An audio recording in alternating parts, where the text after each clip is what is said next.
And over here, and I can only do so much with literally just a mic. I don't even have the foam or anything, which I do want to invest like in a little foam thing just so we can have more clarity.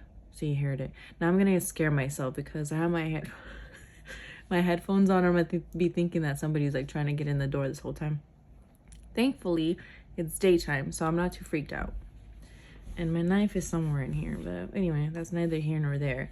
Back to business. I wanted to do this because I originally made this content, which is just sitting in my Canva, and it's called Manifest Your Dream Relationship or something like that. My bad, I'm brain farting at the moment. But essentially it was going to go on this online group that I had for like women of color, Latinas in specific, but I ended up not doing the group because I'm like, I feel like I'm stretching myself too thin. I have my job, and then I have my gym life that I'm trying to upkeep, and then with my health stuff, it's a lot of mental energy that expends. I know it sounds kind of weird, but with my hormonal imbalance, there are a lot of things I have to remember. I've literally had to just kind of do a 360 in the things that I do. Mind you, I'm already mindful of like my eating and stuff, but even more like what times a month I should be eating this or eating that, or doing less, or during my menstrual cycle, trying to cycle sync my exercises so I'm not depleting my resources. It's just a lot, let me tell you. I'm not even gonna go there because it's a rabbit hole. So that takes a lot of my mental energy. Then I have my home life, my family life, and then I have my music, so my rapping. I'm not doing singing lives on TikTok anymore, but I kind of want to do this again. But anyway, my music and my podcast are my two side bitches, basically, and in a good way. This is what makes me feel good. It makes me feel excited. I feel great when I'm making new music and I hear it come out and I'm like, ooh, that sounds good. Most of the time. Sometimes I'm like, I could have done better. But anyway, as far as my podcast, I'm like, when I'm just here alone, when I'm here alone and I'm just talking in the mic and I'm just kind of, what do they call it, riffing or whatever, it just feels really good. And I like talking about things that I've learned that help me, not because I think I know it all or I am whatever, but because they've helped me so much that I want everybody to like try one, if not all, some, whatever things, and apply it to their lives to help them, as a person. And it also helped them understand other people, which is also needed because we are people that deal with people. We have our families, our kids, moms, parents, coworkers, etc. So with that being said, I ended up having this has been in here for like a few months now, and I'm like, you know what, I think I'm just gonna do a series type shit like for the podcast. So all the pretty much the, what's it called, the bullet points of the presentation, if you will, or the challenge, or the course, it is gonna be like an episode. So we're gonna focus on that for the episode. And if there are any other things that I feel like I really need to get off my chest, well, then I will do so. So that would be like an extra episode that I do. But for now, I do want to stick to this, and that's the mission for until I finish everything that I took time researching and putting together. And not even researching, these are things that I've already read upon and also applied some of this and etc. So with that being said, guys, this is Manifest Your Dream Relationship. I think that's what it's fucking called. Yeah, Manifest Your Dream Relationship. And as corny as that sounds, as dumb as it may seem to some people on the outside looking in, like, how are you, like, you can't choose your person. Okay, yeah, you can't really like choose your persons once you attract them and you fall in the fields, right? But what you can do is work on yourself and your energy, your limiting beliefs, your whatever's in your subconscious, which essentially attracts your partner. A lot of times opposites attract because for that reason is that there's something that we feel we're missing that they show. And then also to go even deeper, which I've mentioned this a few times on my episodes, the whole what's it called, I got this from the book Getting the Love You Want. And these two therapists or psychiatrist therapists or something like that, they were couples counselors for years and years and years and years and years, and all through trials and errors, etc. And anyway, so it came down to like, we as humans try to reenact, not consciously, this is all unconscious. This is subconsciously. We're not aware of exactly what's happening in the background, because there's just already a system running in the background. And basically, as children, how our parents or caregivers weren't, and also people that were important or we saw as important in our lives, like maybe teachers or friends, relationships, like all that. When we seek a partner or a new partner, it's either they represent good things and bad things that those people stood for, and also what you're missing. So it's a mixture, and we don't really pick and choose. Like I said, this is all subconscious. So that's why, yes, you can date different people, but sometimes you'll see the thread, like, oh, like, why does this keep happening? And they may have different characteristics. So again, like, not one person is the same, right? So in your life, like your two parents or your grandparents or your caregivers or whatever important people in your life, you'll have a mix and match with people that come into your life. And so it's important to really be conscious of this, because sometimes you're like, we'll drive ourselves into a hole thinking like, oh, like, I'm so frustrated. Why are all men the same? Why are all women the same, etc.? And it's like, no, it's logical and not logical, because it's also the unseen, right? But we know as children, we soak in everything since babies, because that is our survival.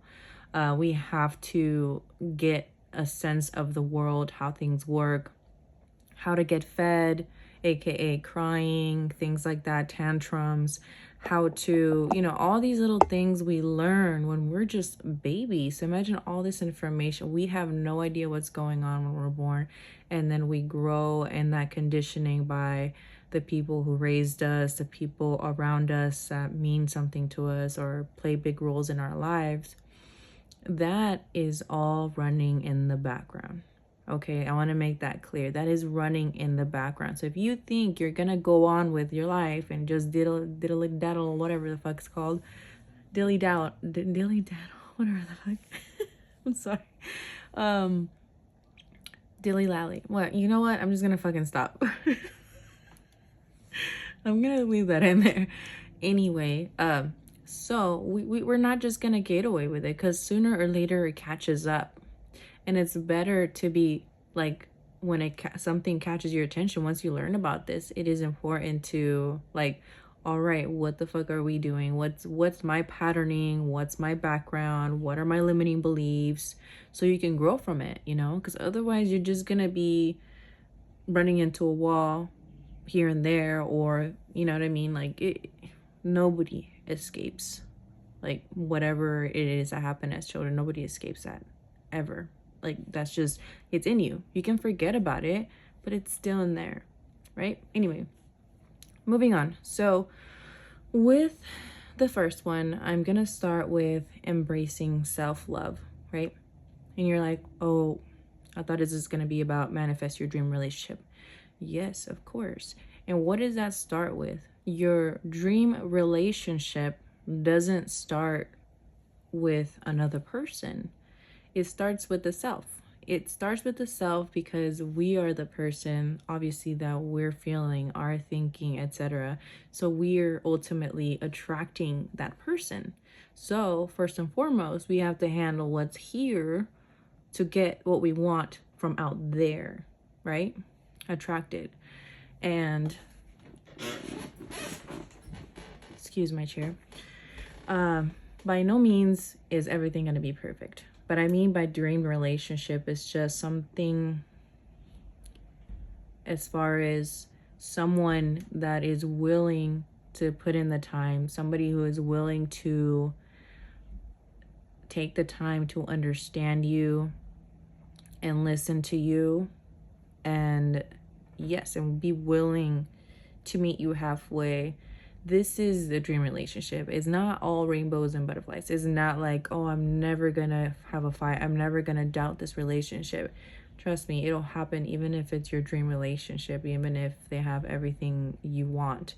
It happens because at the end of the day, we're all human. We all make mistakes, and we're both coming in with two different perspectives, two different backgrounds. So when I mean manifest your dream relationship, it's not in the fairy tale way, that's the fake way. It's in the real way. It's with real actionable steps. And it, again, it's starts with the self. Sorry, brain fart. So embracing self-love. We have to understand that self-love is the foundation of a healthy relationship, because if you don't have or nurture a relationship to the self,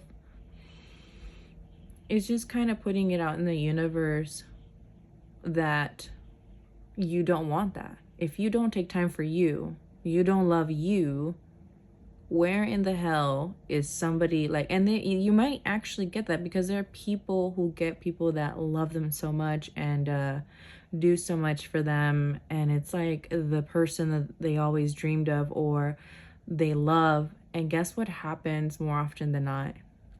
They get fumbled because of that fucking reason. So I'm not saying you won't be able to attract somebody that loves you unconditionally and etc. if you don't love yourself, etc. It happens, but more often than not, like I said, it ends up not, it ends up being like you break up, basically, because sooner or later that person starts to tire of carrying the other person, and it drains another person to always uplift the other or always want to initiate conversation, initiate needs, or initiate, you know what I mean? It gets tiring, and I'm telling you, because I've been there.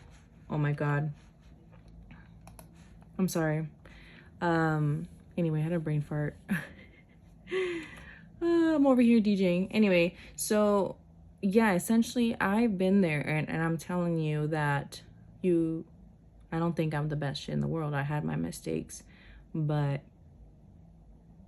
people lose out on stuff. So don't be that person where you have everything you want and this person's incredible and you love them so much and you love each other so much, but you just choose, because it's a choice. It's a choice not to grow. It's a choice not to be curious or become curious about your own healing, about your own struggles, and not put in the effort to become a better person for your partner.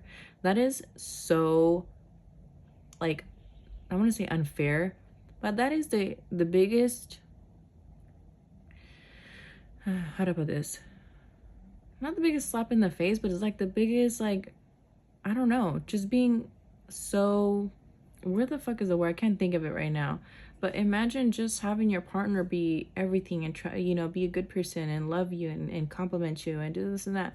And then you can't reciprocate any of that. Imagine how that feels for that person, while you value them and you love them and you're grateful because they're there. Imagine what happens to them. They don't get watered. So don't be that person, because it also hurts. It also hurts, again, coming from experience. Whether that person gets tired or drained and they end up moving on, it doesn't make it any less painful.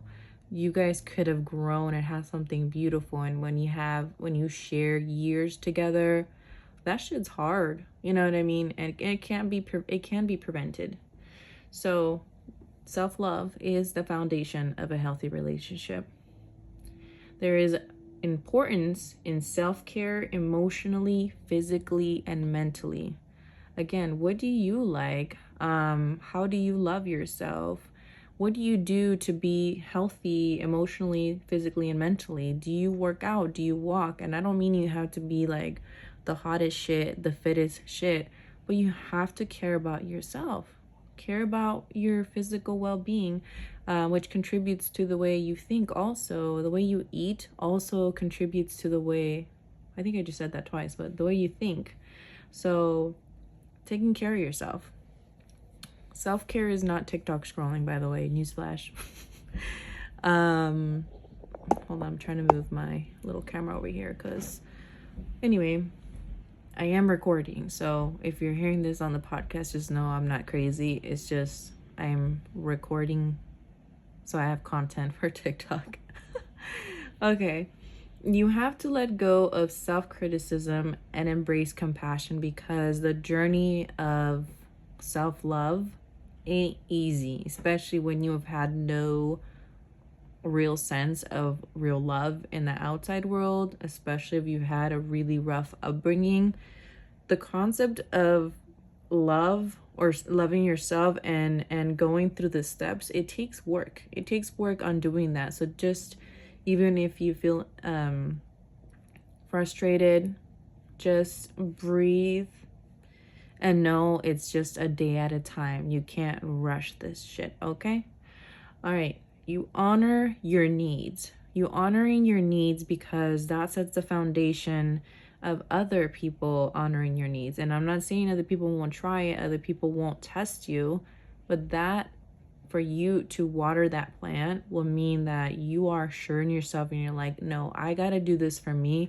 And when you do things for you that are good for you, that nourish your soul, your body, your mind, you're such a more solid person, and you know what you want and you know what you need, and you learn how to ask for them. And there's nothing wrong with asking for somebody to meet your needs, especially if it's your partner. Not all of them, but it's okay to speak them up. So honoring your needs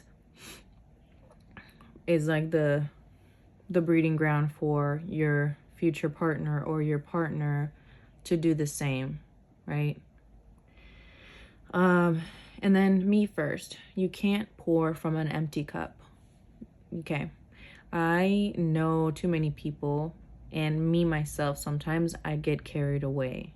I know I need a lot of alone time to feel good and not feel like when I don't have enough alone time or downtime where I'm just either alone or in quiet or in nature, I start getting cranky, but I also start feeling like I start getting bitter for no fucking reason. I'm like, oh, fuck. But it's like my fault, right? And that happens. I'm not saying it all the time, but sometimes, it happens in waves. But imagine what kind of person I am when I pour into my cup.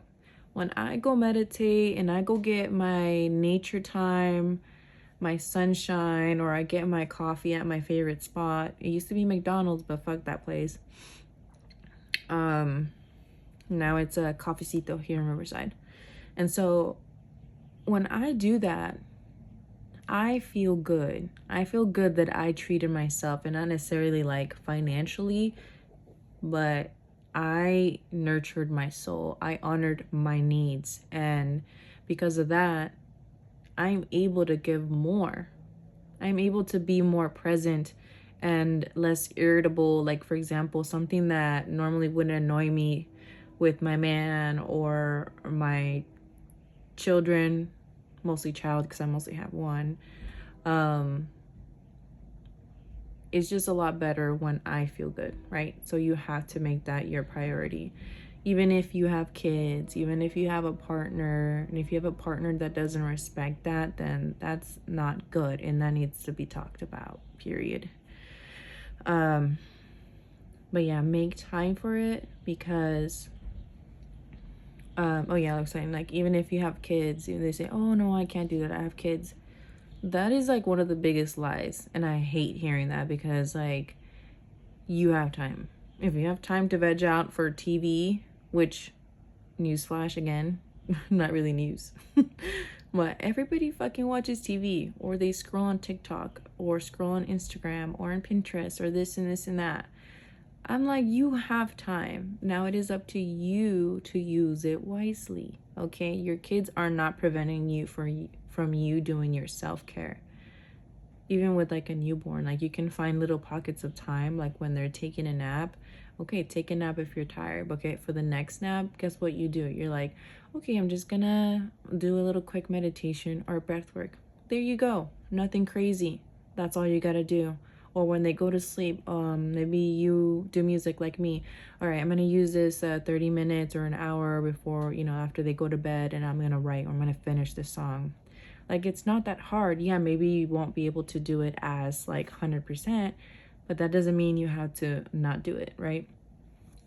But yeah, so that is the number one, guys, for week one. Essentially, we're gonna have little